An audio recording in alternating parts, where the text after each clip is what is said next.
Taiwan. My name is Adam Kelly and I am the Sales Transformation Lead for Asia Pacific North Asia. And in my role, I have been leading the change to the Salesforce compensation scheme across the region. And I'm delighted to have the opportunity to share my thoughts on why we're making this change and why I believe this is the right move for GSK from 2015 and beyond. And so what I would like to do is focus on three main areas. Firstly, what we are changing. Number two, why are we making that change? And then number three, what I have seen in markets across Asia Pacific, North Asia, who have already made the change to the new compensation scheme throughout 2014. So let me start with what we are changing. And in my view, actually very simply what we are doing is shifting the focus of how we reward our customer-facing roles. And that is shifting the focus to what we do, what you do, every single day.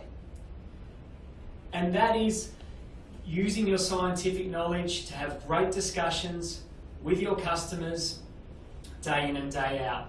And what this change is all about is rewarding the great skills, the great levels of knowledge you have in these areas. And I think that's a great thing.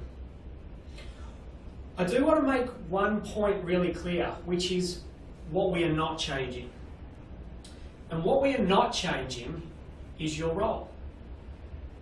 So everything you do today, you will do tomorrow.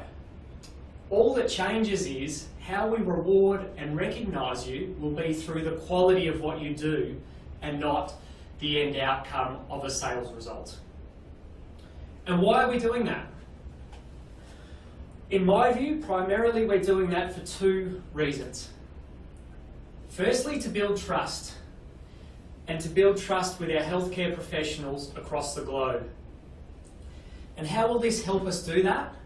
Well, very simply, by taking away the lag outcome of a conversation, which is a sales objective, and shifting the focus to the quality of the discussion and the interaction you have, we believe that actually that will lead to a far better engagement and outcome for the healthcare professional that will ultimately build their trust in GSK throughout the world and with you in your customer-facing roles.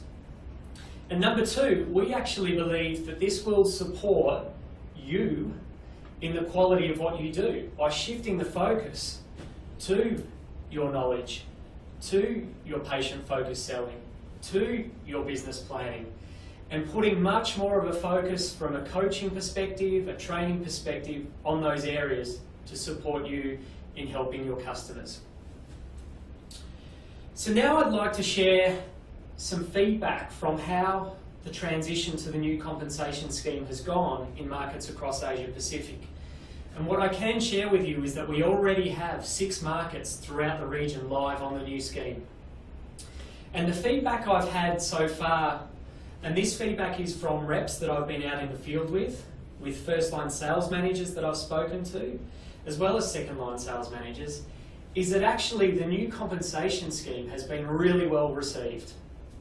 So what the sales representatives and the first-line sales managers are saying in particular is that they feel like this is actually putting them more in control of how they're rewarded and recognised, because it is actually what they're doing every day.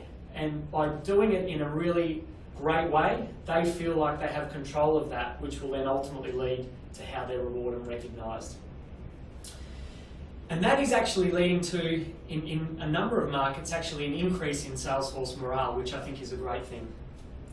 But secondly, what all of the reps who I've been out in the field with have said to me quite openly is that they actually feel like they are now getting more development and more coaching from their managers on these skills, on these areas to support them as a result of this change. And again, they have said to me over and over that they think this is a great thing. Now, whilst there are lots of positives, we do understand and recognise that this is a big change, particularly from a mindset perspective. And so what I don't expect is that this change and this transition to the new ways of working will be easy. In fact, for many people, much the opposite.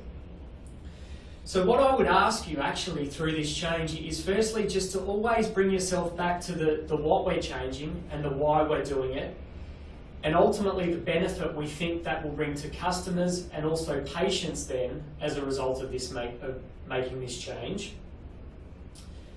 And then secondly, be quite open to how you're feeling through this change, and make sure that you talk with your managers, with your training teams, etc., to work together on embracing this change to make this a success for both yourself individually, your customers and their patients, and GSK and the success that we have in the future. I wish you luck with this new transition, and thank you for your openness and your willingness to change as we move into 2015. Bye for now.